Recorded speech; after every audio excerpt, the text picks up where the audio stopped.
कहानी की शुरुआत होती है अमेरिका के एक शांत छोटे से शहर में। यहाँ सब कुछ सामान्य और बिल्कुल शांत माहौल है। यहीं जूडी नाम की एक डॉक्टर रहती है जो हमेशा दूसरों की मदद के लिए तैयार रहती है। आज उसके साथ उसकी नर्स भी मौजूद है जो आज बहुत खुश है क्योंकि वो बेसबॉल मैच देखने जाना चाहती है।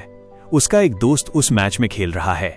जूडी मुस्कुराती है और उसकी बात समझ जाती है, उसे छुट्टी दे देती है कि वो मैच देखने जा सके।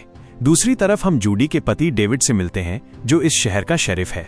आज वो भी अपने दोस्त के साथ वही मैच देखने पहुंच चुका है।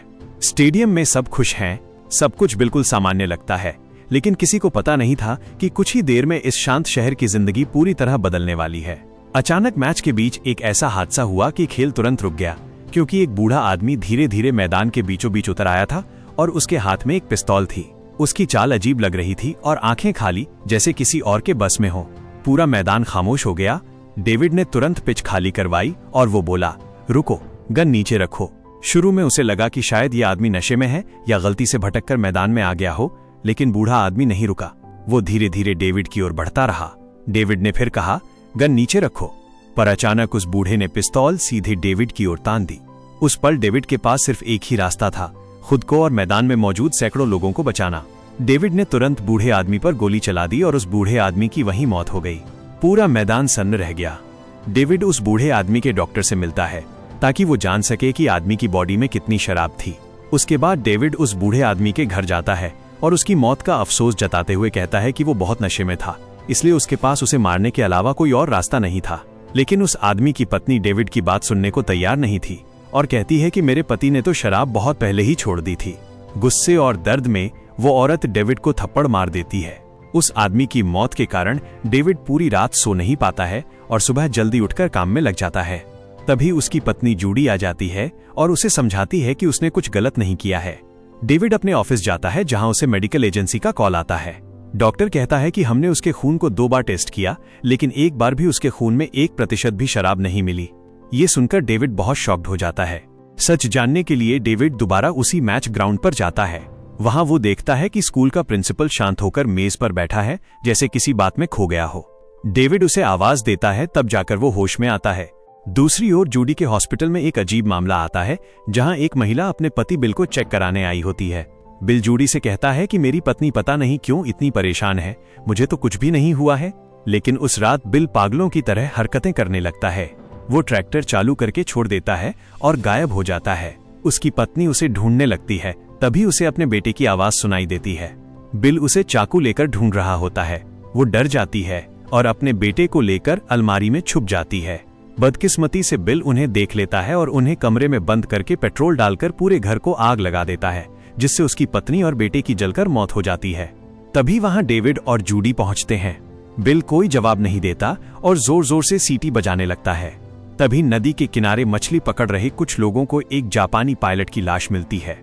डेविड और उसका दोस्त डिप्टी नाव में बैठकर उस जगह की जांच के लिए जाते हैं। वहां उन्हें एक जहाज मिलता है जो नदी में क्रैश हो चुका था। तभी हम देखते हैं कि उन्हें ड्रोन से देखा जा रहा है और वहां लिखा होता है कि एक वायरस शहर में फैल चुका है जिससे लोग इन्फेक्टेड हो रहे हैं और उनका व्यवहार बदल रहा है। डेविड को पता चलता है कि पूरे शहर को पानी इसी नदी से सप्लाई किया जाता है।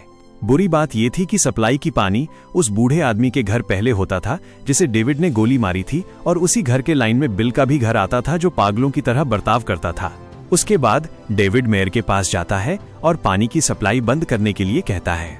डेविड मेयर को इसके पीछे की वजह बताता है और कहता है कि नदी में एक प्लेन क्रैश हो गया जिसके कारण नदी का पानी इन्फेक्टेड हो गया है, जिससे लोग अजीब तरह का व्यवहार करने लगे हैं।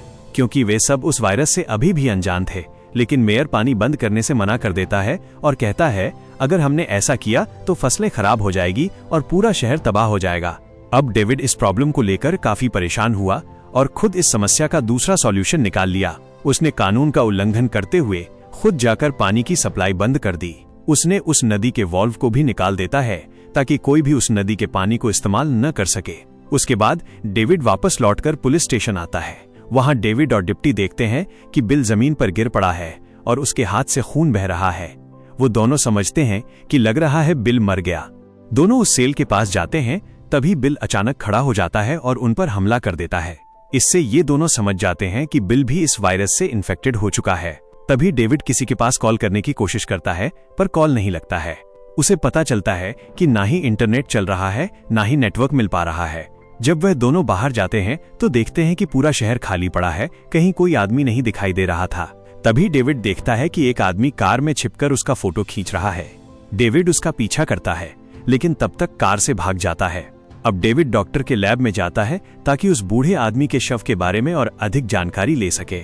वहां डेविड देखता है कि एक आदमी बहुत बुरी हालत में जमीन पर पड़ा है। वो उसकी मदद करने की कोशिश करता है, लेकिन तभी पीछे से डॉक्टर उस पर हमला कर देता है, क्योंकि अब डॉक्टर भी वायरस से इन्फेक्टेड हो चुका था।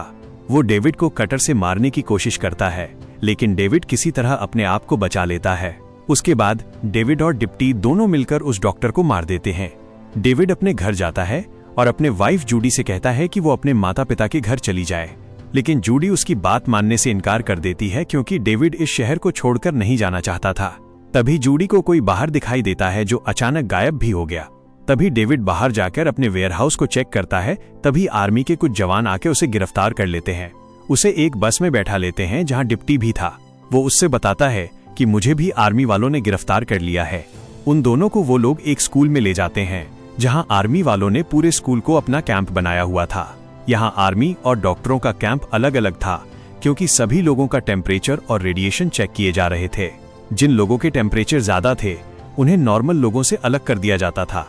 बदकिस्मती से जूडी का भी टेम्परेचर ज्यादा था, इसलिए सैनिक उसे डेविड से अलग करके अपने साथ ले जाने लगते हैं। डेविड उन सैनिकों से लड़ाई करने लगता है, लेकिन वो लोग उसे मारकर बेहोश कर देते हैं। फिर वो सैनिक जूडी को एक मेडिकल लैब में ले जाते हैं, जहां बाकी इन्फेक्टेड लोगों को रखा गया था। जूडी उन्हें समझाने की कोशिश करती है और कहती है कि उसे कई दिनों से बुखार है, इसलिए उसका टेम्परेचर ज्यादा है, लेकिन वो सैनिक उसकी एक भी नहीं सुनते। जब डेविड को होश आता है तो वो देखता है कि उसे ऐसी जगह रखा गया है जहां लोगों को अपनी पहचान के लिए उन्हें एक ब्रेसलेट पहनाया जा रहा होता है, क्योंकि उसे और बाकी नॉर्मल लोगों को एक दूसरे शहर भेजा जा रहा था, क्योंकि ये लोग उस वायरस से अभी तक इन्फेक्टेड नहीं हुए थे और ये लोग पूरी तरह नॉर्मल थे। लेकिन डेविड अपनी पत्नी को छोड़कर नहीं जाना चाहता था, जिसके लिए डेविड यहाँ से भागने का प्लान बनाता है। दूसरी तरफ हम देखते हैं कि एक गाड़ी कैंप के फेंसेस गार्डों को तोड़कर अंदर घुसने लगती है, जिससे पूरे कैंप में अफरा तफरी मच जाती है, जिसे सैनिक और डॉक्टर काबू नहीं कर पाते हैं और वहां से भाग जाते हैं, जिससे बहुत से कैंप खाली हो जाते हैं। लेकिन जूडी और भी बीमार लोग एक कमरे में फंस जाते हैं। अब जूडी को बचाने के लिए डेविड पुलिस स्टेशन आता है और अपना गन लेता है, लेकिन अब जूडी को बचाने के लिए डेविड का दोस्त डिप्टी भी उसका साथ देता है। जूडी एक बेड पर बंधी हुई है और अपने बगल के बेड पर पड़ी नर्स को देख रही होती है। दोनों आपस में बातें कर ही रहे होते हैं कि तभी स्कूल का प्रिंसिपल बिल अपने हाथ में हथियार लेकर उसकी ओर बढ़ रहा होता है। वो पूरी तरह इन्फेक्टेड हो चुका था और लोगों को बुरी तरह मारने लगता है। जूडी और नर्स ये देखकर डर जाती है। तभी बिल नर्स के पास पहुंच जाता है और उसे मारने ही वाला होता है कि जूडी जोर जोर से चिल्लाने लगती है और बिल का ध्यान अपने ओर खींच लेती है। बिल जूडी को मारने ही वाला होता है कि डेविड और डिप्टी वहां आ जाते हैं और बिल को शूट करके दोनों को बचा लेते हैं। अब वे सब वहां से बाहर निकलते हैं और अपने लिए कोई सुरक्षित जगह खोजने लगते हैं। वे सब उस नर्स के दोस्त की घर की ओर से गुजर रहे होते हैं। नर्स कहती है कि मुझे अपने दोस्त से मिलना है ताकि वो जान सके कि वो ठीक है या नहीं। वे सब नर्स के साथ उसके घर जाते हैं। वहां देखते हैं तो नर्स की दोस्त बिल्कुल ठीक है और उसकी मां भी बिल्कुल सुरक्षित है। तभी अचानक कुछ सैनिक वहां आ जाते हैं और उसके घर को चारों तरफ से घेर लेते हैं। एक सैनिक नर्स के दोस्त के पूरे घर को चेक करता है। ये चारों जल्दी से खेत में जाकर छुप जाते हैं। तभी सैनिक उसकी मां को ढूंढ लेते हैं और उसका ब्लड चेक करने लगते हैं। ये सब देखकर नर्स का दोस्त अपनी मां को बचाने के लिए जाता है, लेकिन सैनिक उसे और उसकी मां को गोली मारकर उनके शव को जला देते हैं। वे ये सब देखकर डर जाते हैं, क्योंकि सैनिकों को आदेश मिला था कि जो भी इस वायरस से इन्फेक्टेड है और सैनिकों के भेष में बच रहा है, उन सभी को मार डाले। अगले दिन डेविड उन सभी को अपने घर ले जाता है। वहां नर्स और डिप्टी एक कार को ठीक करने की कोशिश करते हैं, लेकिन डेविड और जूडी घर के अंदर जाते हैं। डेविड जल्दी से कुछ जरूरी चीजों को इकट्ठा करने लगता है। जूडी अपने बच्चे के कमरे में जाती है, जहां पहले से ही उस बूढ़े आदमी की वाइफ खड़ी होती है, जो पूरी तरह वायरस से इन्फेक्टेड होती है। उसके बाद डेविड जूडी को खोजते हुए उसी कमरे में आ जाता है और देखता है जूडी एक चेयर पर बंधी हुई है। वो कुछ समझ पाता, अचानक पीछे से बूढ़ी औरत उस पर हमला कर देती है। डेविड उसे गन से शूट करने की कोशिश करता है, लेकिन बूढ़ी औरत टेबल पर रखे चाकू से उसके हाथ में घुसा देती है और गन पॉइंट पर उसे धमकाने लगती है। जब डेविड को लगता है बूढ़ी औरत मेरी पत्नी को मार देगी, तो वो किसी तरह उसका मुकाबला करके उसे मार देता है। फिर वो लोग उस जगह से जाने लगते हैं। लेकिन जूडी को ये लगने लगता है कि डिप्टी भी अब इस वायरस से इन्फेक्टेड हो गया है, क्योंकि अब उसका व्यवहार बहुत गुस्से वाला होता जा रहा था। लेकिन डेविड जूडी की बात मानने से इनकार कर देता है। वे चारों गाड़ी से जा रहे होते हैं, तभी नर्स को खांसी आ जाती है। डिप्टी को लगता है कि नर्स भी वायरस से इन्फेक्टेड हो गई है। वे सब आपस में लड़ने लगते हैं, लेकिन डेविड उन सबको शांत रहने को कहता है, क्योंकि उनके ऊपर एक हेलीकॉप्टर मंडरा रहा होता है जो उन पर हमला करने के लिए आया होता है। ये सब अब छुपने के लिए जगह ढूंढते हैं। तभी डेविड को एक कार वॉश दिखाई देता है जहां गाड़ियों की धुलाई होती है। वो जल्दी से वहां चला जाता है और हेलीकॉप्टर के जाने का इंतजार करते हैं, लेकिन उन्हें वहां और भी मुश्किलों का सामना करना पड़ता है, क्योंकि वहां जो वर्कर्स थे वो भी इस वायरस से इन्फेक्टेड हो चुके थे और वो उन पर हमला कर देते हैं। किसी तरह वे सब उन्हें मारकर वहां से बाहर निकलने की कोशिश करते हैं, लेकिन इन्फेक्टेड लोगों में एक नर्स के गले में पाइप फंसा देता है और उसे हवा में लटका देता है, जिससे नर्स की वहीं मौत हो जाती है। वे तीनों नर्स को देखने लगते हैं, तभी ऊपर से हेलीकॉप्टर उनके कार को उड़ा देता है। अब वे तीनों के पास कार नहीं थी, इसलिए वे सब पैदल चलने का फैसला करते हैं। तभी दूर से उन्हें एक कार अपनी ओर आती दिखाई देती है। डिप्टी उसे रोकने के लिए अपना गुस्सा वाला व्यवहार दिखाने लगता है। वो जल्दी से रोड पर नॉक ट्रैप लगा देता है, जिससे गाड़ी पंचर होकर पलट जाती है। वो तीनों दौड़कर उस गाड़ी के पास जाते हैं और देखते हैं कि एक आदमी उसमें है जो एक एजेंट है और वो बच गया है।